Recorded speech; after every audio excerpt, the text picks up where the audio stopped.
je crois qu'il faut éviter de confondre bon sens et solutions simplistes, et que c'est un peu court comme réflexion politique de se dire il n'y a plus de neige, qu'à cela ne tienne, on va mettre des canons.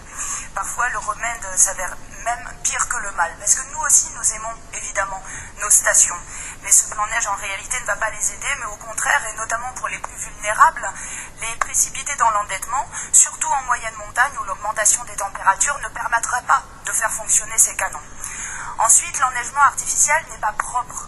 Un hectare enneigé au canon, c'est tout de même 4000 mètres cubes d'eau qui sont prélevés, dont une partie seulement et repart dans la nature. Et c'est surtout une énorme gabegie d'énergie avec 25 000 kilowatts pour cet hectare enneigé. Donc non seulement on ne répond pas au changement climatique, mais pire, on l'aggrave en accélérant du même coup le manque de neige, ce qui est assez typique de la fausse bonne solution. Et puis M. Chabert nous dit et nous redit une de ses formules favoris, en hiver, pas de neige, pas de clients, le reste c'est du folklore. Passons sur le mépris contenu dans ce terme de folklore, sur la neige et les clients. Oui, les skieurs guettent la météo, cela fait même partie de la culture du ski. Et effectivement, quand il neige, la fréquentation des stations est multipliée par 5. Mais ce n'est pas le cas avec les canons. Les stations qui les utilisent en début de saison, comme ça a été le cas en 2014 et 2015, n'atteignent jamais, et de très loin, leurs chiffres habituels.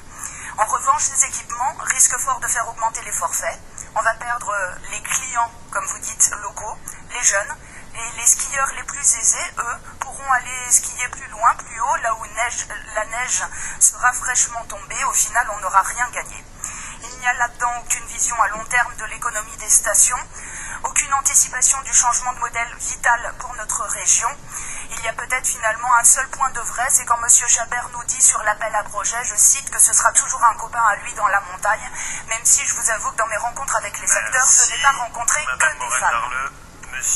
Madame